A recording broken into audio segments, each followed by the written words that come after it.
Right here. Hello everyone, my name is Kimberly, and I am a PhD student at UC Irvine in the Department of Civil Engineering.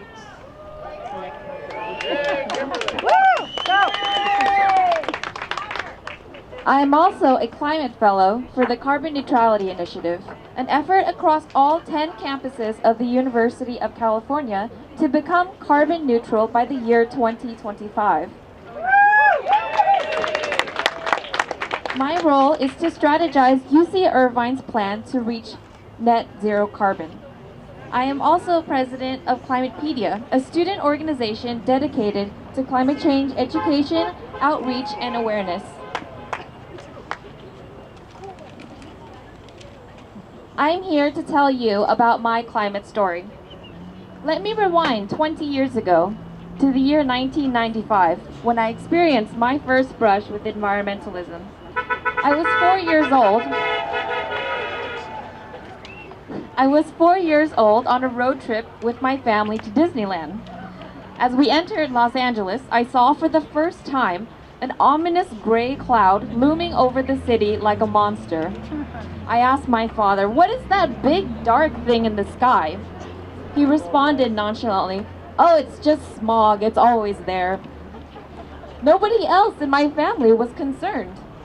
And this memory really stuck with me, and it highlights an important lesson I want to share with you all.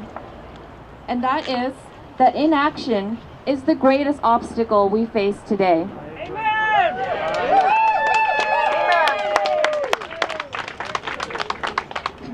We know that human-induced climate change is no longer up for debate. The scientific consensus is clear and the impacts are already visible. We have heard the call to action for years and it is only growing louder. So what can we do about it? How do we as individuals in Orange County, in ourselves and in others, address inaction?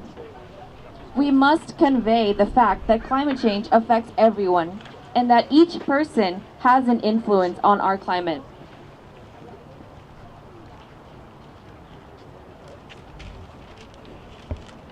We must first become aware of our carbon footprint based on our daily routines, from our grocery list to our transportation choices. Thinking about these decisions helps make the problem tangible.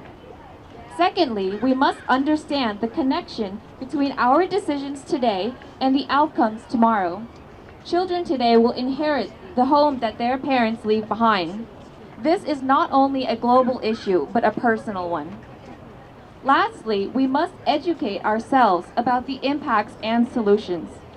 Increased heat waves and drought will become more and more common in Orange County, but we can improve our future by producing more solar energy, transitioning to hybrid and electric vehicles, and voting on policy measures that reduce carbon emissions.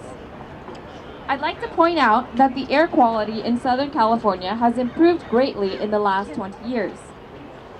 We now face another issue that requires attention and immediate action.